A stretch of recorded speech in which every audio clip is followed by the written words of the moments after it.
হানজালার গোসল হয়েছিল তৃতীয় আসমানে জমজমের পানিতে। হযরত হানজালা রাদিয়াল্লাহু তাআলা আনহু তিনি সদ্য বিবাহ করেছেন। ওই সময় আমাদের প্রিয় নবী সাল্লাল্লাহু আলাইহি ওয়াসাল্লাম সাহাবীদেরকে বললেন, আমার সাহাবায়ে কেরাম, তোমরা উহুদের যুদ্ধের জন্য প্রস্তুতি গ্রহণ করো।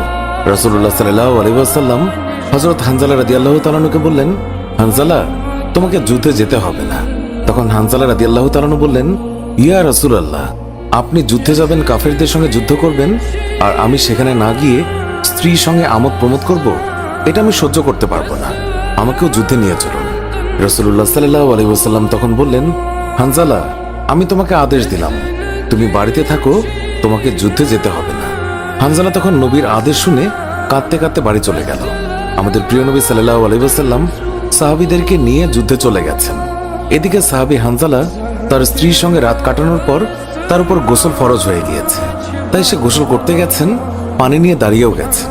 এই সময় মদিনার গলি থেকে কেউ একজন চিৎকার করে বলছিলেন, মদিনার মুসলমানরা, তোমরা কার জন্য জীবিত থাকবে? তোমাদের প্রিয় নবীকে কাফের মুশরিকরা শহীদ করে দিয়েছে। এই কথা যেইমাত্র হানজালার কানে পৌঁছালো, তখনই তিনি পানির বালতি ফেলে দিয়ে তার স্ত্রীর কাছে গেল এবং তার স্ত্রীকে বলল, হে আমার স্ত্রী, তাড়াতাড়ি আমার তলোয়ারটা দাও।